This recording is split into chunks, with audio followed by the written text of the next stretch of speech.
week later, outside of Konoha, 9 a.m. It was always a beautiful thing to see. The sun shine bright, the blue skyline, the clouds that were suspended in the sky just added to the beauty of mornings. At least that's what Makinu thought before he crashed into a stone in a secluded area of dirt. Ranpu crashed next to him a few seconds later. Standing in front of the boys a few feet away was none other than their sensei. Watching the boys of his squad slowly rise and slip into a fighting stance brought him joy. They knew they were outclassed, yet they kept coming at him with everything they had. He wasn't holding back. Well, he was, but he wasn't showing them any mercy. Every mistake they made, he made them pay for it, dearly. If they were to face those two boys from Cloud, then there was no room for errors. Their taijutsu was excellent, but they still had holes that needed to be covered up. Granted, it would take more than a month to become the next Might guy, but he was certain that he could get them to a point that would assure that they'll survive. He didn't know if they realized it, but they would be fighting for their lives in the finals. Seeing the boys breathing hard, add that to the fact that they've been training for the last 3 hours and fighting for the last one, it was time that they took a break. That's enough for now. We'll resume training again at 3 p.m. Makinu was relieved. He purposely fell on his back with his arms stretched out. I thought you were hard before, Sensei, but this is crazy. I wonder if you're like this with Konohamaru. Ranpu, who was resting on one knee, couldn't help but wonder as well.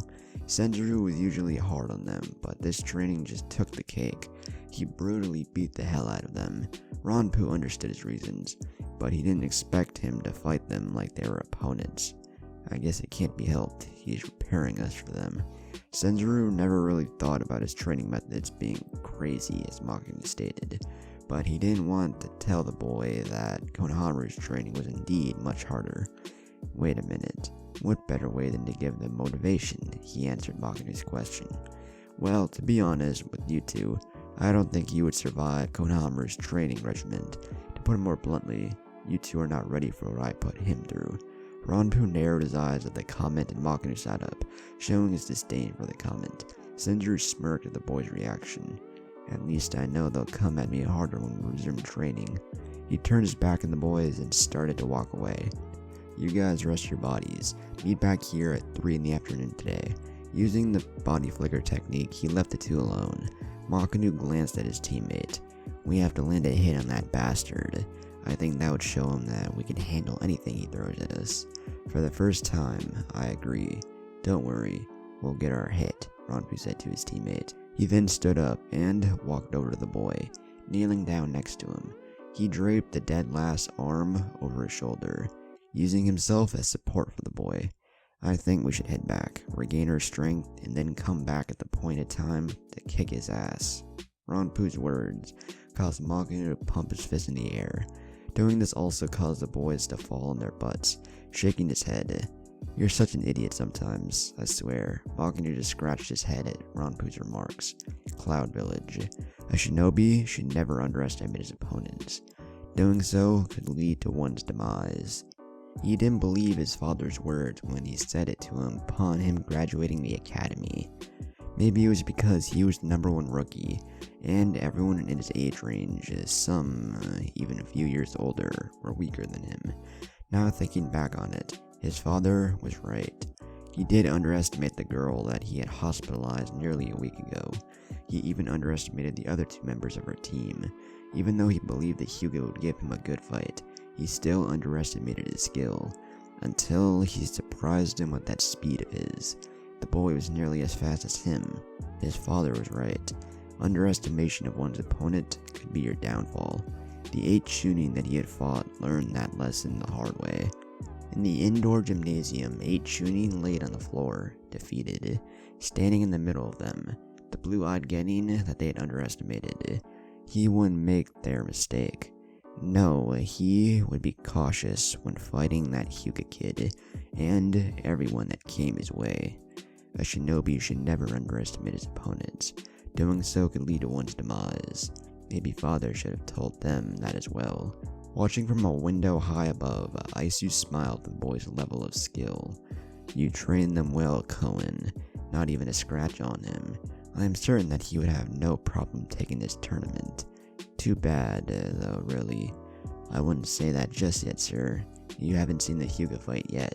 I think that will be a match people will get their money's worth.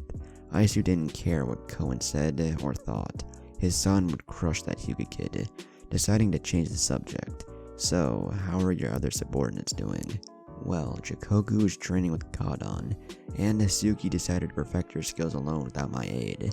She said it didn't matter if I trained her or not, seeing as her opponent would be too weak to beat her, and that the tournament wouldn't go past the first round for her to even meet up with a stronger opponent. Koen's comment caused Icy to chuckle. Smart girl. However, taking her opponent lightly can be her downfall, Aisu said to the elite Jonin. Maybe. Aisu placed his hand on Koen's shoulder. I will check on his progress another week from now. Koen nodded as Aisu walked off. He narrowed his eyes as he walked off. He hated that man deeply. He was like everyone else in this godforsaken village. The only reason he stayed in this village because the one who was strong enough to test his capacity was Aisu. He couldn't wait to be able to test himself against an opponent of Naruto's caliber. Defeating Uzumaki, someone that worried Aisu enough to send his cronies after, was definitely someone worthwhile. After I defeat you, Uzumaki, you're next, Lord Aisu. Seeing me as only a weapon that you can unleash at your whim. You're like the rest of these fools in this village. I couldn't care less about this war. I only care about those strong enough participating in it. Fight for Cloud. I fight for myself, my own strength. The best. That's what I truly want to be known as. The strongest warrior in all the villages. That's my goal. To be respected and feared at the same time is something that Uzumaki has already achieved. The man that brings him down would be revered, which all the more reason to start with him. After I defeat you, there will be nothing left for me in this godforsaken village. The village that places gift and curse upon me. I will move on, and those that are strong enough, I will seek out. I will be the best. I will be a warrior of legend. Koen knew that it would only be a matter of time until his dream was reality. Until that day came, he would patiently wait. 2 p.m., Konoha. After a long day of training, Konohamaru found himself walking through the streets of Konoha. His goal was to find something to eat. He loved ramen, but he just didn't have a taste for it today for some reason. Instead, he decided to head to a local restaurant that was nearby. He had intended to go see Hanabi today, but she was still mad at him. He asked for his uncle's advice, and all he said was let her be. Yeah, what does he know? His mind kept drifting back to her and his stomach. When he thought of her, he thought of his promise. He kicked himself. He had failed again. He was supposed to be strong enough to take on those shinobi all at once. They shouldn't have gotten involved as far as he was concerned.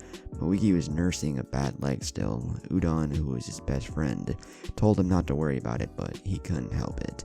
Big brother Naruto showed up and took them out effortlessly. What the hell am I doing?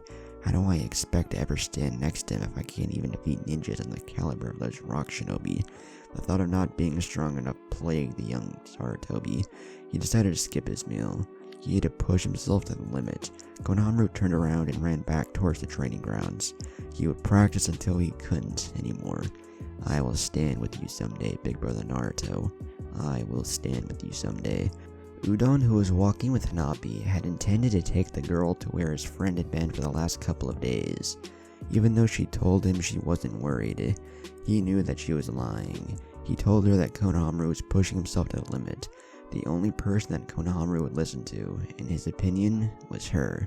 When he saw his friend run off, he pointed him out. Looks like he's heading back to the training grounds.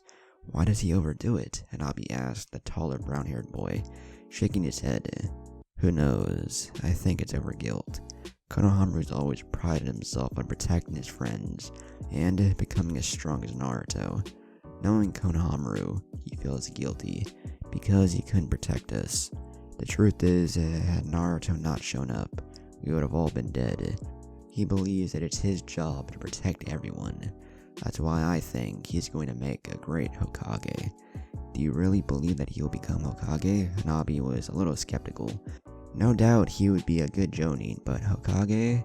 She wasn't so sure. It seems that you don't know Konohamaru as well as you think. He grabbed her hand. "Come with me, I want to show you something." With him leading the way, Udon ran towards the training ground where he knew where his friend was. About 10 minutes or so of walking, Hanabi found herself at the training ground with Udon. Hiding behind a tree, Udon placed his index finger over his mouth, encouraging her to be quiet. Pointing, she traced the path with his finger pointed. Watching closely, she saw Konohamaru pounding the wooden post. Looking on with a bit of surprise and worry, she watched as every punch left the wood stained with blood. Taking a seat on the ground, Udon pulled a rice ball out of his shirt and handed it to Hanabi. "He's going to pass out soon. Don't even think about stopping him. Just watch. You'll see why I believe in him. Maybe in time, you will too. When he passes out soon, you can feed that to him." Pulling out another rice ball, Udon started to eat. She took her eyes off the glasses wearing Chunin to focus on Konohamaru. Sure enough, just like Udon said, he fell on his face. Hanabi began to walk over to Konohamaru, who was lying on his face. "Damn it, I shouldn't be at my limit. I have to get up." Trying to use his hands to support his weight and push up on, he found that he and gravity were not on the best of terms. He fell back to the ground. Damn it. Having enough strength to turn his head, he turned slightly to his left to see blue sandals. Slowly looking up, he saw Hanabi looking at him. He couldn't read her expression. She bent down and she gave him a stern look. She then closed her eyes and exhaled. "Really? I don't understand why you do this to yourself." Giving a weak smile. "I told you already. I'm gonna be the Hokage. Why? Is it worth it? Is it worth walking a razor's edge and pushing past your limits into dangerous territories?" This time she asked with a little anger in her tone. "Yes, it is worth it. Every dream is worth fighting for. Otherwise, what the hell are we here for?" She was taken aback by that. The Hyuga placed Konohamaru against the post so he would be sitting up. She sat next to him. "Here, if you're going to train this hard, you can at least eat something. Open up." The boy thought he was dreaming. She wouldn't feed him, would she? Wait, this was payback for the hospital. He was hungry, but he was contemplating on whether he should eat it or not.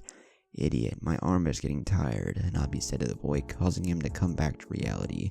If it was a trick, he didn't care. What the hell? He took a bite and was greeted by the pleasant taste. "Wow, Hanabi, did you make this? You're such a great cook. I had no idea." Trying to hide her blush.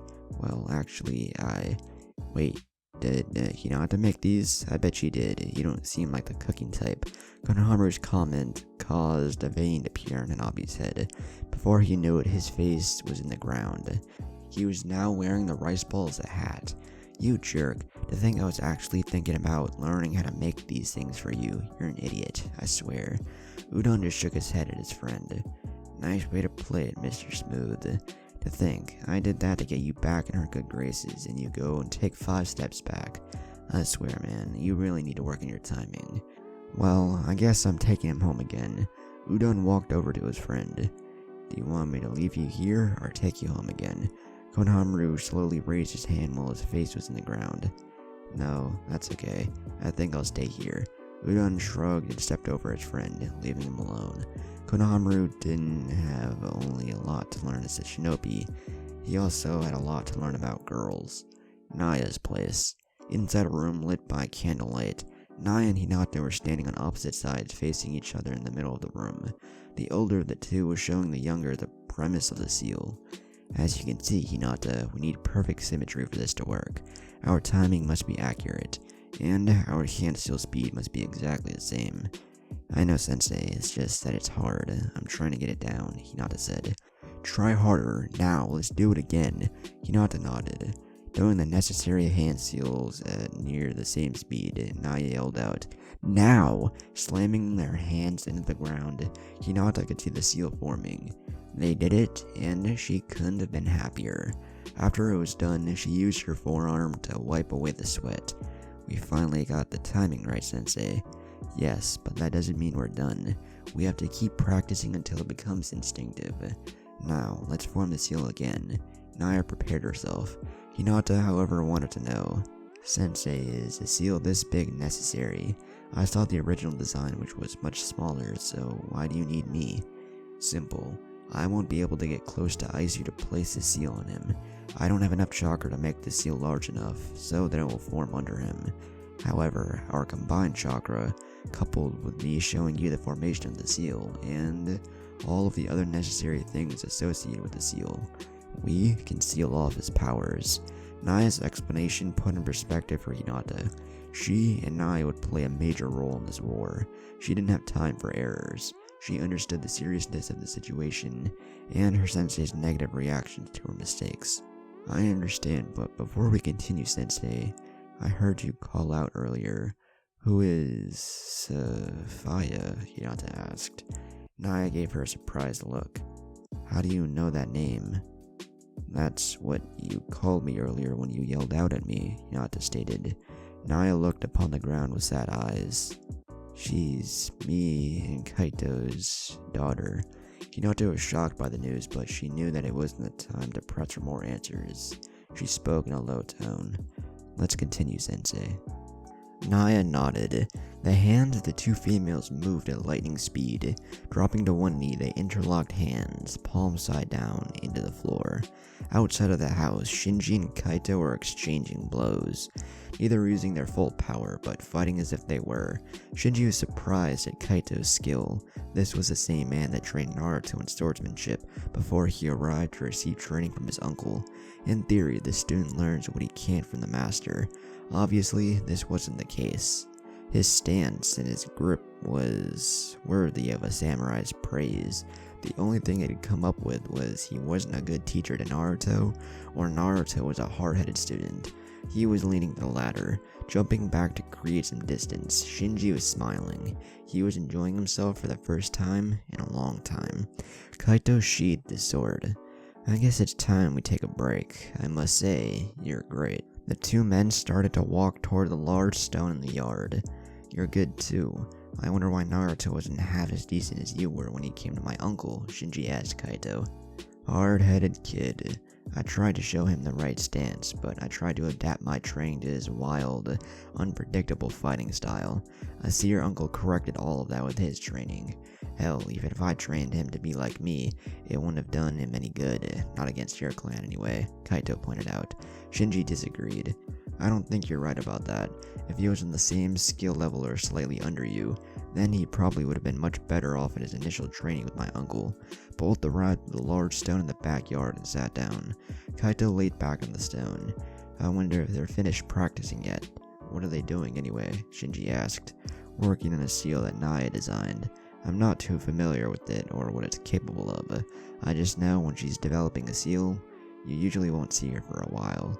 Naya gets into her work. She's dedicated, skillful. Naya had a light in her eyes as he praised her. The light suddenly faded, then he let out a sigh. She's also controlling, arrogant, a Miss Know-It-All, and downright bitchy at times. Reacting on instinct, Shinji jumped to the side as he saw a fist made of earth punch Kaito, launching him into the air and causing him to land hard on his face. She turned to see Hinata holding back a fuming Naya. I'm bitchy? You lazy bastard. Let me go, Hinata. I'm going to kick his pompous ass. Naya was struggling to get free. Hinata was struggling to hold her back. But he also said that you were dedicated, didn't he? Kaito jumped back and disappeared out of sight. Naya yelled, get your ass back here. Hinata let her sensei go when Kaito left. Shinji walked over next to Hinata, who watched as her sensei's screams aimed at the heavens, but directed towards Kaito. Shinji spoke in a low voice. Are those two always like that? Hinata giggled. Yes, but they really care for each other.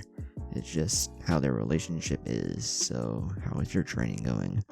Good, how about you? Hinata thought about it for a second. It's okay, I guess, but I need to work on my timing and stay in sync with Naya-sensei. This upcoming battle, it's going to be crucial.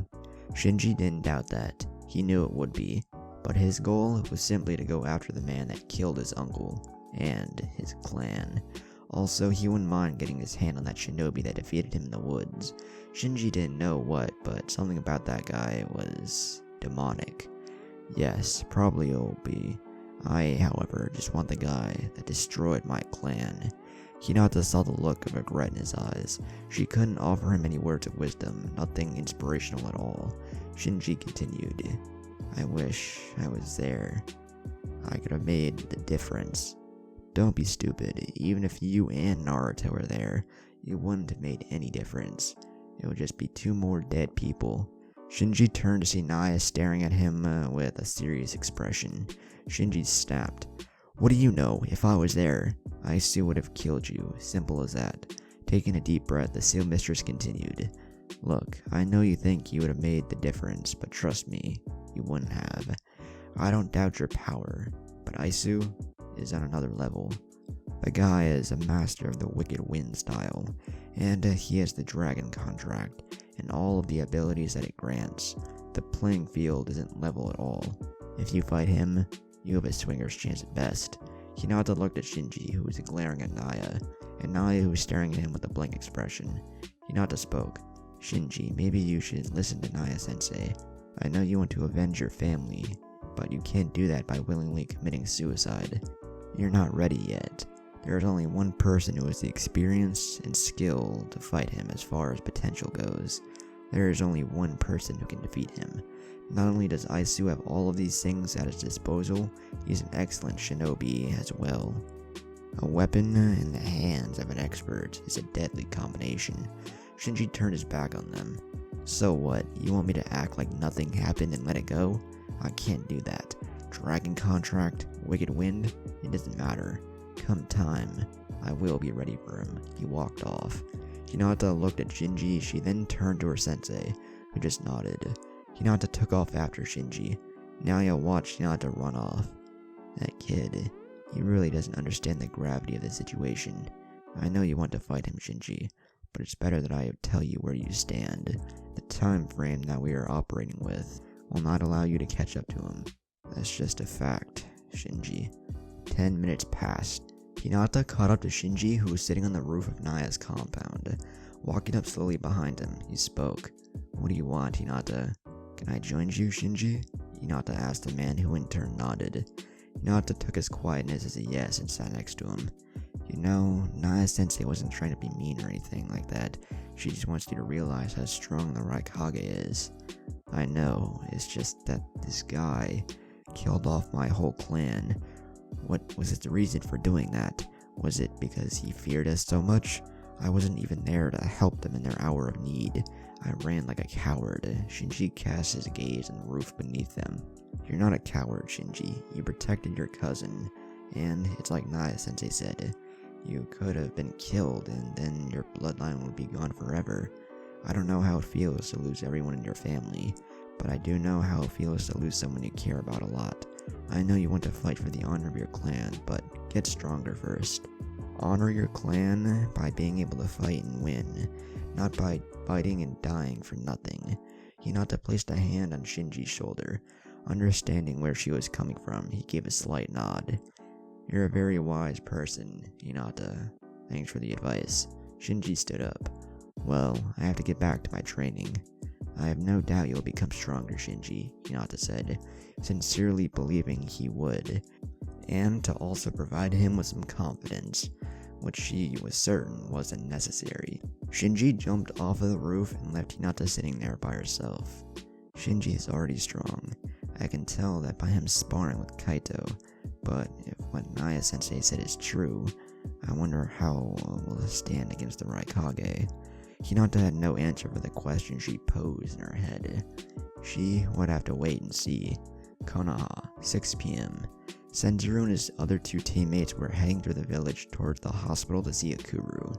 The boys were battered and beaten. Ronpu, who had slightly more energy, was holding Makinu up as they walked behind their sensei. He didn't hold back on them. Well, if he did, it didn't show. Ronpu couldn't help but think. He often wondered how strong he was. He knew it would be years till he ever reached him, but he just wanted to know how far that gap was. Makinu, on the other hand, was thinking about food.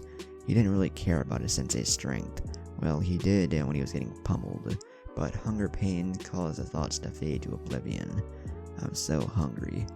We're getting something to eat already. Stop complaining, fool, Ronpu said to his teammate.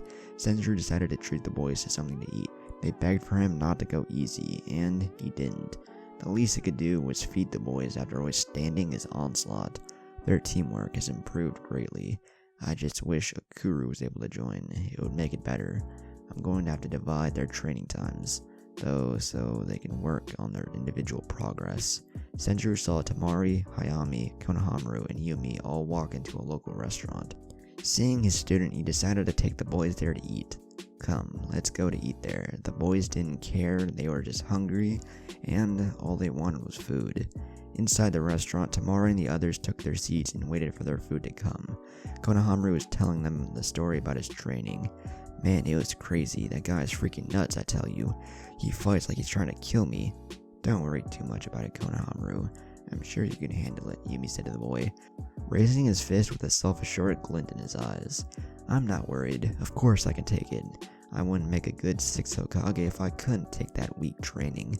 So, my training is weak now. Senju's voice caused Konohamaru to tense up. Slowly turning round. I didn't mean it like, shut up. Just because it's too soft, I'm making it harder. Seeing Konohamaru's shoulders defeated by gravity, he laughed. Either way, can we join you guys? Senju asked. Yumi nodded.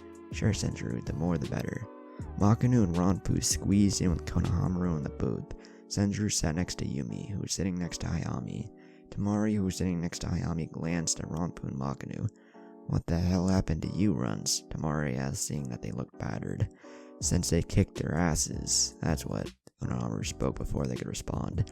His comment caused him to look away in frustration. It only caused him to laugh at the boys. He placed a hand on Makinu's shoulder. Don't worry, Sensei's only tough on you because he has to be. The first thing we as shinobi should learn is that there aren't any shortcuts. Where'd you pick that up? Senju asked. Big brother Naruto told me that when I was just a spoiled brat who thought becoming Hokage was easy. Makinu looked at Konohamaru. That guy again. Naruto, all I hear is Naruto. If he's so great, how come he's not a leaf shinobi? Konohamaru's gaze switched to the table. The anger in his eyes were visible. A mission that went sour. According to the Council of Elders, his failure was disgraceful. Tamari snorted that comment. You believe that bullshit? Hayami was confused. She knew Naruto was a shinobi of the village, but she didn't know why he wasn't a shinobi anymore. Maybe that's why they hate Big Brother Naruto so much. Big Brother Konohamaru. What Big Brother Naruto did. Is that the reason why everyone here hates him? The seriousness and the slight sadness in her voice caused Yumi to respond. No, don't stress over it so much, Hayami, Yumi said to the girl. Makinu pointed at Hayami. You're that girl from the exams. Did you say Big Brother? Is this Naruto guy your brother? Hayami nodded. Makinu finally would get some more information out of this girl. So, you would know if he's a great fighter or not. The Golden Fox, at least that's what that kid from the cloud said. Ibiki-sensei said he's one of the most feared shinobi in the world. Maybe that's why he was kicked out of the village. I'm sure it was for the best. If he's as dangerous as everyone makes him out to be, then it's for the better of the village. Konohamaru grabbed him by the collar. Shut up, you little shit. You don't know what you're talking about. His banishment from Konoha was the worst thing to ever happen to this village since the death of my grandfather.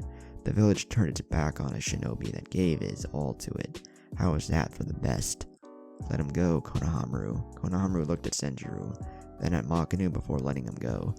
Ungrateful is all it is. He saves the village from being destroyed by Shukaku, and he gets repaid by getting kicked out. Makinu turned to look at Tamari, who had responded. Konohamaru spoke. He even goes as far as to convince Lady Tsunade to become Hokage when she had given up on the village. That's not something a village should do. Yumi knew all of this, but what she was thinking was how he first saved the village. His father sacrificed him so they could be saved, and he was still treated like a plague. Makinu felt bad he had even said what he said. Hayami spoke next. Big brother Naruto, he really did all of those things? Konohamaru nodded. Of course. Do you think I would lie? Hayami shook her head. However, she was putting things together. Big brother told me that the boy who had the QB sealed inside of him got banished when he was 12. Big brother is also from Konoha, and everyone seems to hate him a lot here. A tear fell down the girl's eyes as the truth fell upon her. So, Big brother Naruto is Foxy Big brother as well. So that's why they hate Big brother. It's because they think he is the QB. That's why he was hurting and alone when he first came to us. But Big brother Naruto wasn't demon. How could he be? He protected me and he promised he always would. He even plays with me and does everything that a loving brother would do. But why? Why did he lie to me? Did he think that I would hate him? Yumi placed a hand on the girl's shoulder. What's wrong, Ayami? Why are you crying? In a low voice. Big brother Naruto, he's big brother Boxy, isn't he? Tamari and Yumi's eyes widened at this. Everyone else, with the exception of Senjuro, was confused. Yumi, who had an arm around the girl, looked at her with soft eyes. Yes, but you must understand why he didn't tell you, Hayami. When he comes back, you can ask him about it. But for now, please, let's leave it alone. Hayami wiped her eyes. Okay, big sister Yumi, but I hate this village. I don't want to stay here anymore. This village is a bad place. Very bad place. Makinu is very proud of his village. What are you talking about? Konoha is a great village. Don't you dare insult my home. I would never. Makinu, stop it. Senjuru's words caused the boy to calm down. A man with the Phoenix contracts continued. She's right. Konoha is nothing like the Konoha I knew. This place is a former shell of itself. It's good that you defend your village, but it's not the village it once was. Konohamaru placed a hand on the kid. Don't worry though, when I become the 6th Hokage, the village will be great again. I share Hayami's sentiments though, but enough of that. Konohamaru's mouth started to salivate when he saw their food come. It's time to eat. Yumi stared at Hayami, who was looking at the plate that was placed before her. She feels bad for Naruto. Don't, Hayami. You're one of the reasons he's not a monster, and I thank you for that. Without you, who knows what Naruto would have become. Also, I probably wouldn't have gotten a chance to know him. Yumi placed her hand on Hayami's shoulders and smiled at the girl. Nothing's changed. He's still your brother, you know that, right? I know, Big Brother Naruto will always be Big Brother Naruto. Nothing will ever change that, Hayami said. Yumi was happy to see that the girl wasn't negative. Not everyone hates you, Naruto, for what you are. Yumi started to eat. Senjuro felt a slight burning sensation in his left arm, where his phoenix tattoo was. So, it seems that it's time. So you finally want me, Xenos. Senjuro stood up and waved goodbye to everyone. Senjuro headed back to his house. Close to 15 minutes had passed before he arrived at the house. He immediately headed towards the backyard. Sure, he could have summoned the phoenix anywhere, but he felt that it was much better and more secluded in the confines of his family's house. Biting his thumb to draw blood, Senjuro did the hand seals necessary, then slammed his hand to the ground to perform his summon. Before him, a teal feathered phoenix with reddish tips at the tip of the wings and tail. The phoenix stood a foot or so taller than he did. The phoenix spoke. It's time, Senjuro. We relayed all of your messages to Lord Xenos, and he said the only way he would give you full access to your powers is if you come to the lair. He will explain the rest once you get there. So, he wanted me to come to the lair. Okay, no problem. I'll leave immediately. Would you like me to escort you, Senjuro? The phoenix asked. I would like that very much, Mizuru. But could you please give me about half an hour or so? I have to straighten up some matters, if you will. The phoenix gave a slight bow. As you wish. I will wait here for you, Senjuro. He placed his hand on the phoenix's head. Thank you, Mizuru. Senjuro jumped on the roof and was heading towards Yugao. Well, he was about to head in that direction until he saw his mother standing in front of him. Mom, what is it? We're going to try to regain access to the Phoenix Chakra, she asked. He was surprised and was about to ask how she knows, but Tsunade continued. I heard you and Naya talking. I'm not Hokage for nothing. I just have one question. Yes, what is it? He asked, waiting for a response. I want to know, with full access to it, can you beat him? Answering honestly, I don't know. I know I would be on even ground with him, that much is certain. But to say that I can outright defeat him is not something I would automatically assume. Okay, I got the answer I want. Be careful, okay? She said, worried about him. Moving past her in a flash and leaping from roof to roof, he was on his way to Yugao's house. He was going to ask her for a favor. Hopefully, she would accept. It didn't take him long to arrive at Yugao's place. Knocking on her front door, he waited until she came to the door. When the door opened, Yugao motioned for him to come in. What brings you here, Senjuro? Well, I need a favor if it's not too much. I was wondering if you'd help with my team's training. He really hoped she would be able to help. Sorry, but I can't. My squad is on duty, and well, I just can't. Why don't you try Genma? He thought about her suggestion. Nah, I'll have to find somebody else, he said while trying to figure out who would do it. Well, if you don't mind me asking, why do you need someone to train your team? Are you going somewhere? Yes, I have something to deal with. The look on his face and the way he said it, she knew it was serious. Are you going on a mission? Something like that. Look, I'll tell you all about it when I get back. He kissed the girl on the cheek. I have to get going. See you when I get back. He left her house in a flash, using smoke to cover his tracks. Yugao wanted to press him more, but he left before she could. Shrugging, she went back to the kitchen to continue with their meal. Senju found himself at the Nara household, watching his former sensei and his son play shogi. So, will you do it for me, sensei? Making a move on the chessboard. No can do. Your mother has me as a consultant for her strategy division. Shikamaru, who made a counter move for the previous move his father made. Why don't you ask Asuma sensei? He has nothing else to do, so I'm sure he can help you. If not him, then you might want to try Guy. I would recommend Kakashi, but we both know how lazy he is. Senju completely forgot about Guy. How could I have forgotten about Guy? I'm sure you'd be perfect until I get back. Thanks, Shikamaru. Shikamaru waved him off as he left quickly. The genius slapped himself when his father moved a piece into place on the board and said, "Checkmate.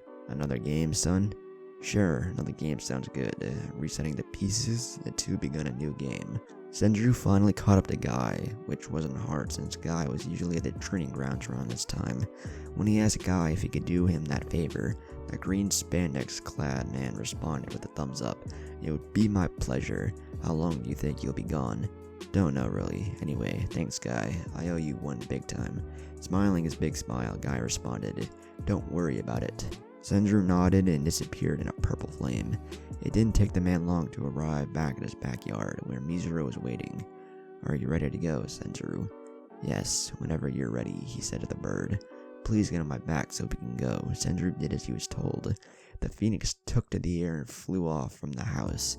Tsunade, who was in the house looking out of her bedroom window, watched as her son headed to the legendary phoenix nest. Turning away, she headed back to the tower. 10 p.m. Phoenix Nest.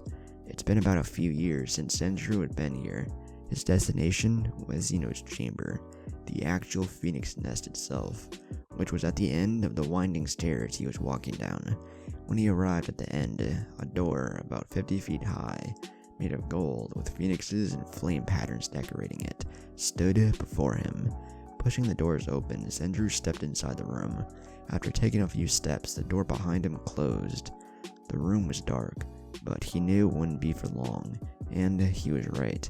Flames danced on the walls of the room, and in bright flashes of flames, Senju saw the king of the phoenixes.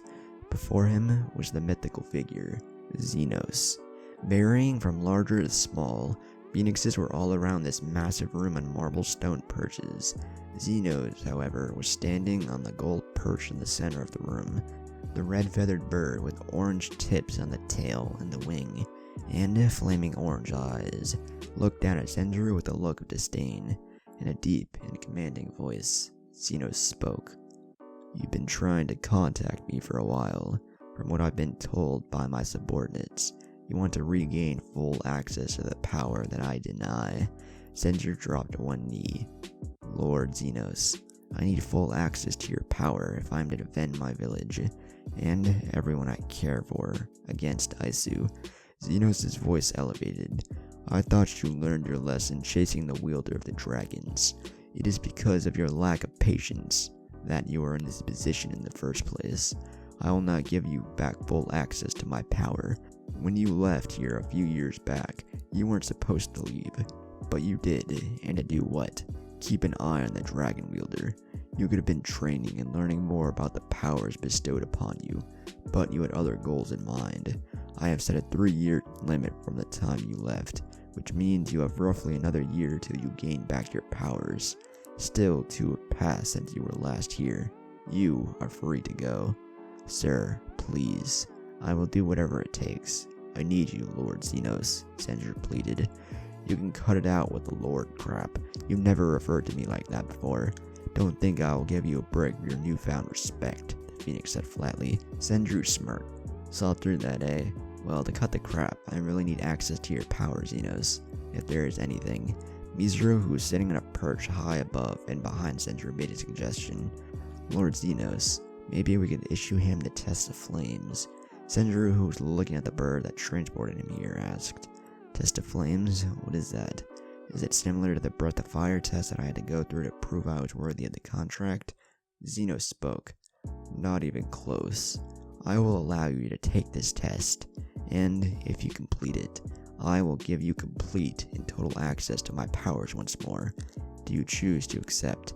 Will you tell me more about the test before I do? Senju asked, but got no response. I guess not. Oh well, that can't be helped, I guess. Sure, I accept. Now, can you tell me? With pleasure. This test. You will stay within the flames for as long as I deem. You see, Senju, every once in a while flames swallow this nest. There is no effect on us. However, on you, that is a different story. Allow me to show you what I mean. Xenos' eyes started to glow. Actually, the eyes of every phoenix in the nest. From what Senju could see, his eyes were glowing. He didn't have any time to react. The flames engulfed the room and burned his clothes completely off. Screaming in agony, Senju could only manage one thought. Kill Mizuru if I get out of this hell. Xenos communicated with him via mind link. You will stay here within these flames for 4 days. If you can withstand the flames without passing out or dying on me, I will restore your powers. Remember these words, Senju. It's not about enduring the pain that will get you through this test. It's more about willpower and resolve. Find your resolve, and you will become one with the flame. Senju, who was on his knees, could feel his skin and was peeling. Looking at his tattoo, which was glowing a bright orange, he suspected it was the healing abilities that were keeping him alive, and the fact he was using his own chakra to withstand the heat. Sure, he could withstand a standard fire jutsu, but this was nothing of the sort. This was the flame of the phoenix, but he knew he would have to withstand it. If I don't, we'll be able to compete against Aisu. Forget about him right now, Senju. Concentrate on the task at hand. Xenos was looking on. He doesn't realize it, but the reason he hasn't been burned to a crisp is because he is recognized as one of us. But since he has limited access to our chakra, he feels scorching heat from the flame that is of no consequence to us. Arrogance and lack of self-control is why I denied you access to the full scope of my power. It seems you have more self-control, a lesson that I knew you would learn if I stripped you of the power that kept you and the boy who wields the dragons on equal footing. Now, Senju, show me your resolve. Show me that I didn't make a mistake giving you my contract. Senju, who was in more pain than one could possibly describe, looked up at the bird standing before him. Xenos saw that look. It was the same one he had when he first came to the cave. It was one of determination. Looking deep into the iris of Senju, he saw the image of a flame, dancing in his eye before dying out. I see that determination is manifested once more. Let's see if you can keep it when the flames rise. Chunin exam finals, 2 weeks and 6 days later. Tsunade was sitting in her chair in her office. Tomorrow was the day. She was ready. She would do what was necessary. She still didn't hear a word on Naruto, and as for Senju, he came back 4 days later. The next 6 days were spent recuperating from serious burns. If she knew him, he was probably getting his squad ready for the exams that were set to start at 11 AM tomorrow. Looking at her clock, she saw the time. It was about 4 PM. She just received word that the Raikage would be arriving in approximately 2 hours. The Amakage in another hour. Gaara was already in the village. The Mizukage would arrive probably late tonight. The Tsuchikage was also in the village. The Shibukage would arrive from Waterfall, and the Kusakage would be here later that evening as well. For this very reason, she ordered Sasuke to bring Yumi and Ayami before her. Mine was with Jiraiya, so it was nothing to be worried about. She wondered about that relationship. She even asked Mai, but the lady informed her that nothing was going on between the two. As she said, Jiraiya wasn't her type. A good friend, but just not the guy for her. Tsunade could relate. Jiraiya was very reliable, but not someone she would consider dating. Knowing of his womanizing ways, She just shuddered at the thought of her and Jiraiya. Hearing a knock at the door. "Come in." Shizune opened the door and motioned for Sasuke, Temari, Hayami, and Yumi to enter. Tsunade looked at Sasuke and Temari. "As of today, your command has been relieved. Hayami and Yumi will be staying with me tonight." She saw the look in Sasuke's eyes as if she was saying he was incapable of protecting the girl, so she explained the reason. "I'm not saying you can't protect them, Sasuke and Temari. I'm just saying that staying with me would ensure their safety. Our village is packed with shinobi from both rain and rock. There's no telling what they'll do. However, at my place, they wouldn't be as foolish." Temari spoke. "Well, I guess I'm coming to your place." Tsunade shook her head. "No, you're done, Temari. Gar has informed me to inform you that he expects you to report to him within the next hour. If you have issues, talk to Gaara. As for you, Sasuke, I will get in contact with you later." Sasuke looked at Hayami, then at Tsunade. He then looked back at the girl and nodded. Hayami nodded back. She knew it was his way of saying goodbye. Temari, on the other hand, bent down to eye level and hugged the girl. "Well, Hayami, I probably won't see you tomorrow, but if you're in trouble, I'll be there. You're a brave little girl, Hayami. I have to go and my brother will be mad. I'll see you later, big brother Temari. Tell Gaara and Clown I said hi." Sasuke was rolling on the floor in his head. The name she thought up for Conqueror was hilarious. His eyes shifted to his side when Yumi placed a hand on his shoulder. "It was really nice, for what you did and for her and all. Thank you for protecting us, Sasuke. I know how you and Naruto have your differences, but..." Sasuke walked away with his hand up. "Don't mention it, just tell that idiot he owes me a rematch." Sasuke opened the door and closed it behind him as he exited the room. Tsunade shook her head. Damn Uchiha on his pride, I guess men will be men. Temari hugged Yumi and whispered, "Stay safe, I kinda feel like your family. The sister I never had." Yumi pulled away to look into her eyes and smiled. "I feel the same. Spending time with you in this village made it more bearable. Thank you, Temari." Yumi pulled her in for another hug and whispered, "Just make sure that you're alive after tomorrow so we can hang out when it's all over." Temari broke free and nodded. "Definitely going to hold you to your word." The Kazekage sister waited before leaving the room. When she left, Yumi looked towards Tsunade. "Lady Tsunade, did you hear anything about Naruto as of yet?" Tsunade cast a downward look at her desk. Yumi knew that was a no. There was complete silence between them. "Lady Tsunade, can I ask you a question that has been bothering me for the last few weeks?" Hayami said in a soft voice. "Sure, what do you want to ask me?" "Well, it's about Big Brother Naruto. I just want to know the truth.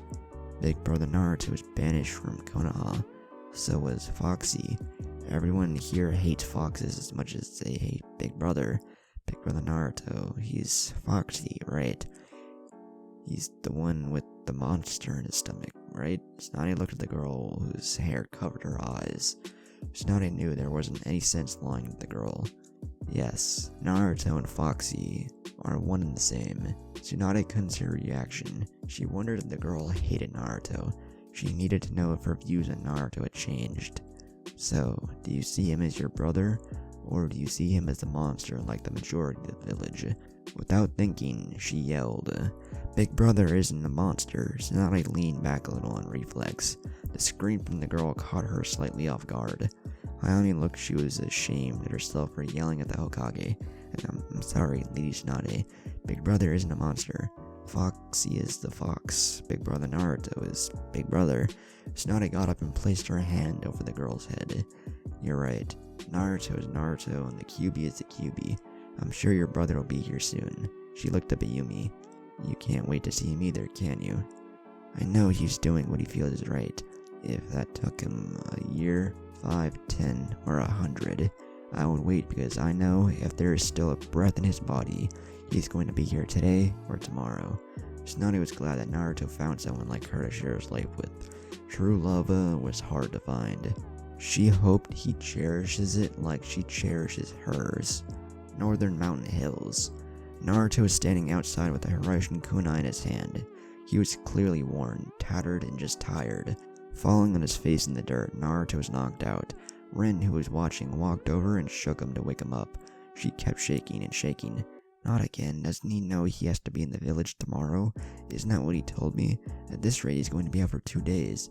Tripping Naruto over her shoulder, she carried him back into the house.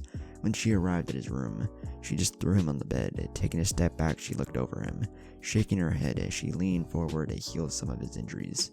He's low on chakra. Rest will heal that. I just wonder how much rest he's going to need, Rin wondered. Konoha, 6:30 p.m.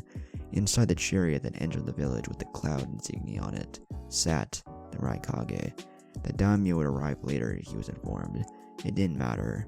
He was in the Leaf Village.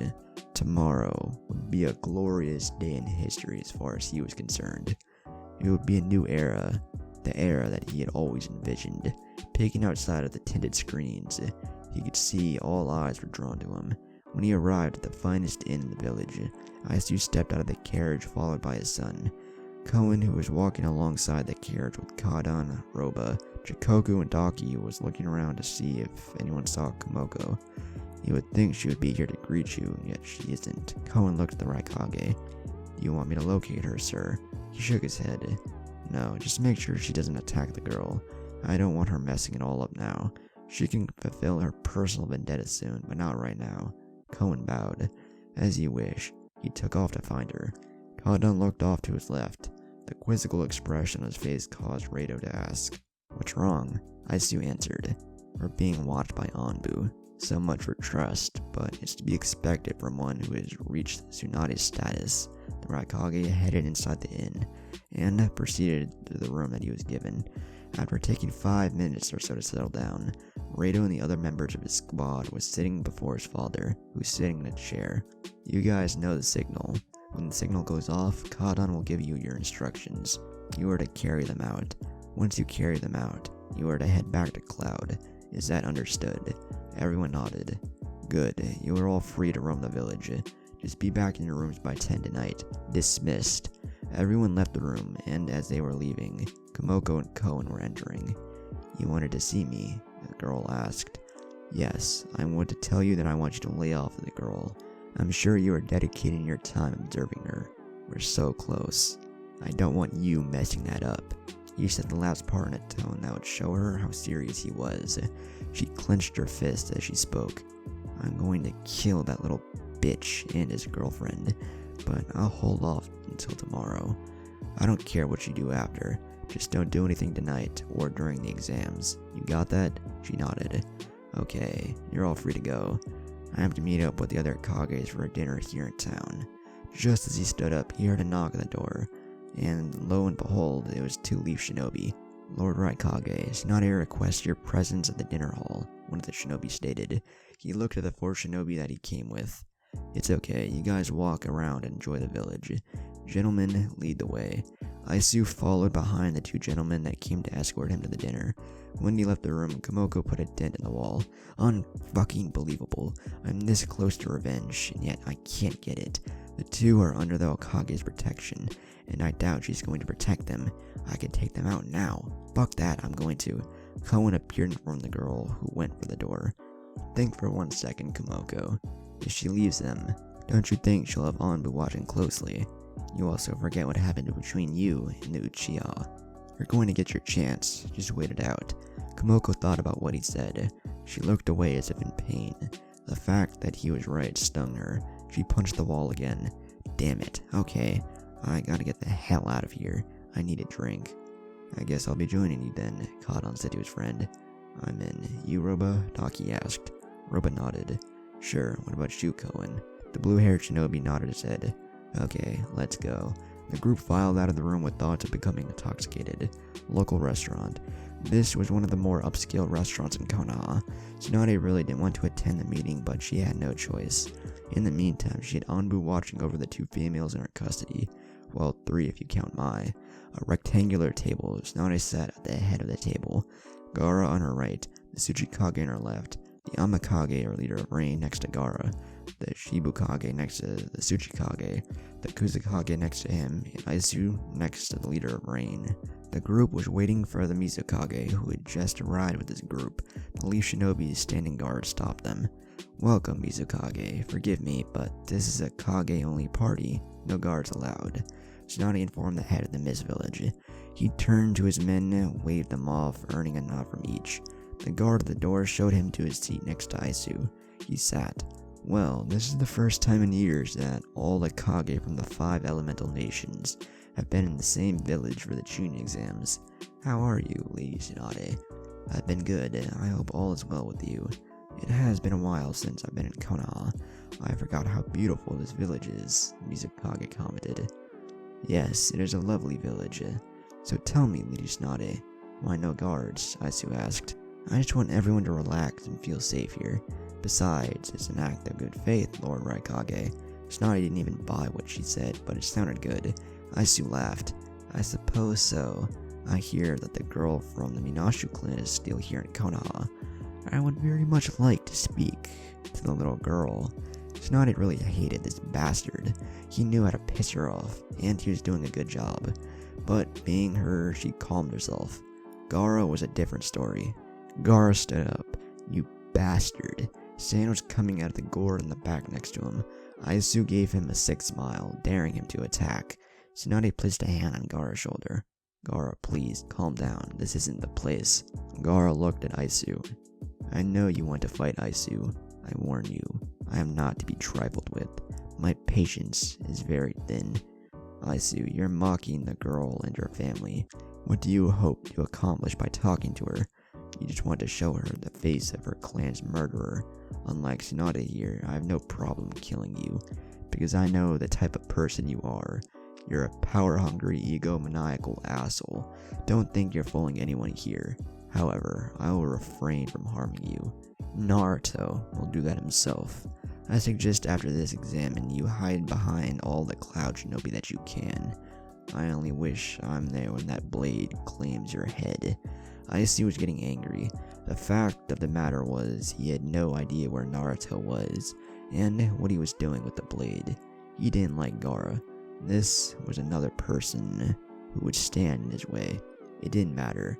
Gaara of the Sand would be occupied during the exams, which he made sure of. Another factor was Senzuru. He had a plan laid out for that man. The only wild card was Naruto Uzumaki. To hide his anger at Gaara, he smiled. Well, I guess I'll have to be extra careful. I apologize if I offended you, Lord Kazekage. Gaara didn't even give the man a response. He turned to Tsunade. How long until the food arrives? Not long, though, Kage said. It only took a few minutes before an assortment of dishes were brought forth to eat. Tsunade couldn't wait for this painful dinner to end. The thing she had to do was Hokage. In the village, Senzuru was walking with a squad in front of him and Asuma beside him. The two rarely had time to spend, but this was one of those rare occasions. While the two boys and the girl who got out of the hospital a few days ago were walking, Senzuru and Asuma were talking. I see you've been training them hard. The guy told me you trained them for a week. Why didn't you come ask me? I would have helped, Asuma asked the golden brown-eyed Jonin, who scratched his head. The thought never occurred to me. Sorry, he offered an apology. The truth was, he really did forget about him. So, how are things going with you and Yugao? Asuma asked. Good, things are good. You and Kurenai? Senzuru asked. Asuma didn't know if he should tell him, but he had to. It would hurt if he found out from somebody else. Well, great. I asked Kurenai to marry me. And what did she say? Senzuru asked. Well, Asuma didn't want to tell him the answer. Senzuru smiled. She said yes, it's okay. I'm not mad, Asuma. I want Kurenai to be happy. And with you, I know she will. Besides, I'm with Yugao now. So, when's the wedding? After all this blows over. Look, I gotta go, but Senzuru, I want you to be my best man. Don't die on me, okay? Senzuru extended his hand for the man to shake. I don't plan on dying. Just don't die and make her sad. If you do that, I'm going to have to drag your ass back from the other side. Asuma laughed. You never change, do you, Senzuru? Of course, change is unavoidable. But with change, a small part of you exists. I'll see you later, my friend. Stay safe. Asuma nodded and walked off in another direction. Senzuru looked to see his squad waiting for him. What's taking you so long, Sentai-sensei? We're hungry, smiling at Makinu. Change is inevitable. He reached in his pocket and gave Makinu the money. You guys go on and get something to eat without me. Just remember to be at my house at 10 sharp. Akuru spoke. Sensei, what about me? I'm not in the tournament, so do you want me to show up as well? You're a part of this team, right? The girl's smile grew wide as she nodded vigorously. Well then, it's settled. I'll see you guys later. In a puff of smoke, he was gone. 9 p.m. Uchiha compound. Sasuke was sitting outside on the steps that led to the patio, looking up at the full moon. He had to admit it. It was kind of quiet with Hayami gone. He was thinking about tomorrow mostly. Tsunade had him assigned to protect the civilians and the academy students as they made their way to the rock face monument. He would be stationed close to the stadium in case he was needed there. It didn't matter. Sasuke would do what he could. The young Uchiha felt arms wrapped around behind him. The smell of cherry blossoms eased his mind even more. Before the arms wrapped around him, he knew it was Sakura. Sasuke, are you okay? Yeah, I'm just thinking. Oh, Sakura rested her head in the groove of his neck, following his line of sight. It's beautiful, isn't it? Sasuke turned to Sakura. He knew she was beautiful, but the moonlight really enhanced it, placing his hand under her chin. Yes, it is beautiful. Sasuke leaned in and kissed Sakura passionately. Pulling away to get air, Sakura returned, resting her head on his neck.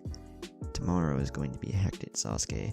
I just want to say that if one of us doesn't survive that, he cut her off.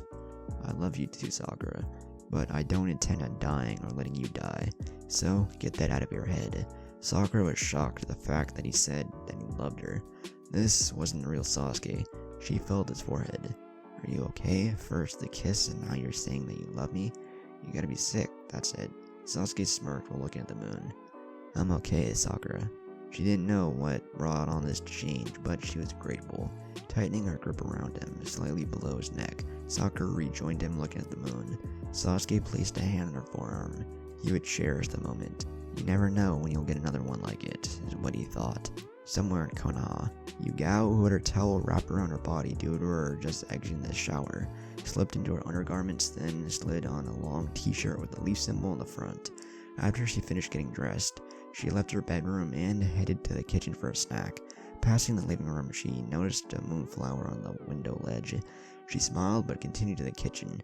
She pulled out a cake and cut 2 slices. Then poured 2 glasses of milk, then sat them down on the table. So, are you going to continue to hide, or are you going to join me? As soon as she said that, Senju came into view with a big grin on his face.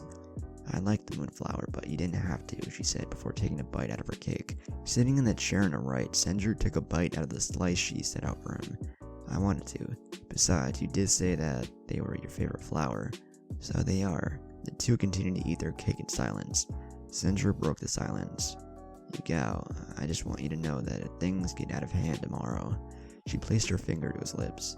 Let's not worry about tomorrow. What matters is that you're here right now. This last half year or so has been everything I could hope for. I thought I would never love again, and well, you showed me I can love again. I can't imagine what my life would be without you now, so don't go on saying that you're going to die. Besides, I can't take another heartbreak after the fragments have healed. Caressing her hair. You know, waking up to this face every morning is something I can see myself getting used to. But I'm a realist, and I know that there's a possibility that one or both of us might die tomorrow. She interjected. Or both of us might survive. No one knows the future. True, was all he could say. It's like I said, let's focus on the now. She pulled him close until her lips interlocked with his. He knew that it was a possibility that he would have to use his Angel of Death jutsu, but right now he wouldn't worry about it. He wanted her to be happy, regardless of how long that might be. Somewhere in Konoha, Shikamaru and Temari were lying in a grass field looking up at the sky. Temari told Gaara that she was considering quitting. Kankuro, who was present, went ballistic. Gaara, on the other hand, understood his words as they played in her head. Your love for that lazy pineapple-haired guy is the reason, correct? If you love him, then your decision is simple.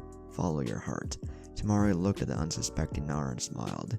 Thank you, Gaara. I will. Shikamaru was thinking the same thing. He was definitely done after this war.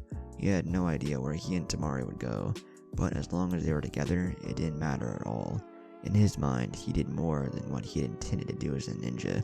He never thought he would attain the rank of Jonin. In fact, he never would have thought he would be considered one of the elite in the village. Hell, he was a part of Anbu and a strategic consultant to the Kage. Yep, he did a lot in his time. Nothing more he could or want to do. He would follow Hinata's example. Out of all of them, she had been the smart one in his eyes. Konoha is always and will be my home, but it's time I make one with Tamari. Shikamaru pulled the girl close on instinct. She had also moved closer on instinct as well, wherever life would take them, and how troublesome it might get. As long as they had each other, it wouldn't matter. Not one bit. Naya's place.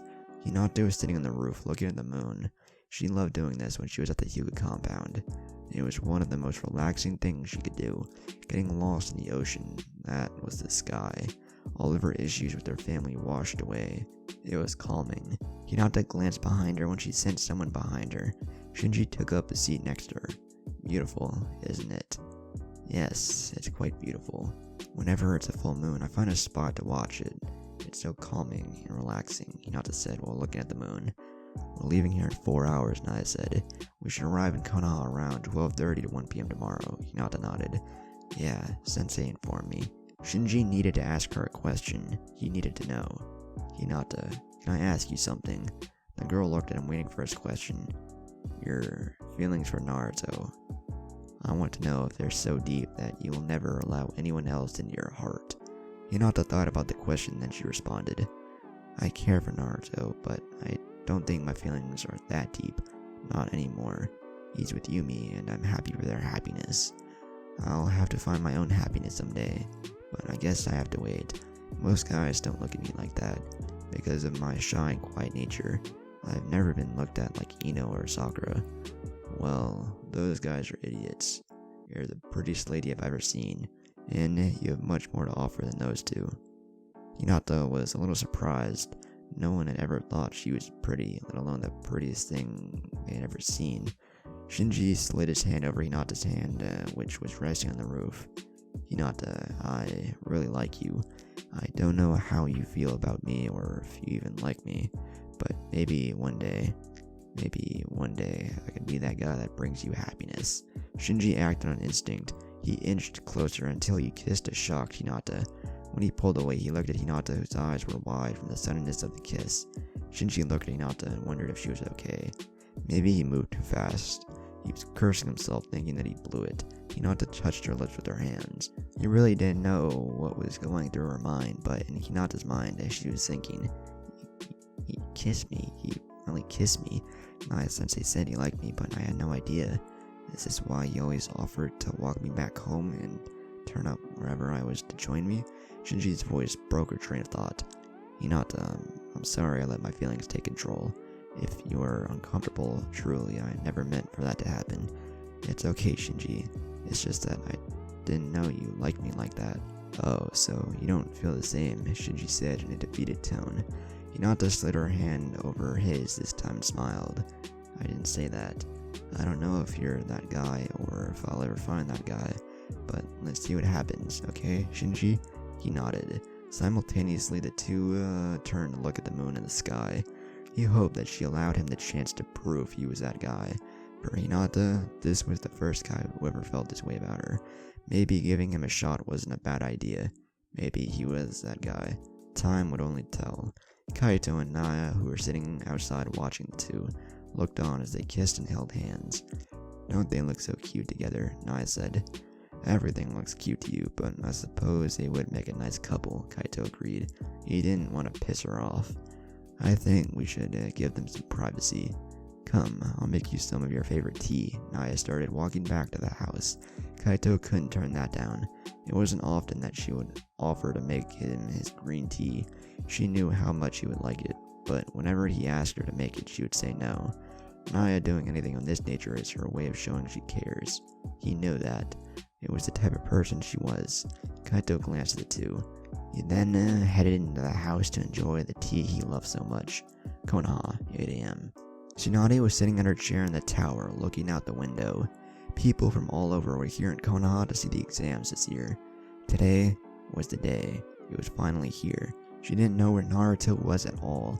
Hell, she didn't even know Senjutsu got full access back to the power of the Phoenix. All she knew was that she had to be ready. Tightening her fist and smirking, she knew she was. After today, if Konoha stood or fell, it would be because of her abilities. There was no more tomorrow. Today was the day. Not the day of the exams. Not the day that all the Kage of the elemental nations met for the first time in years. Today was much more than that. In her eyes, today was the final battle of the war.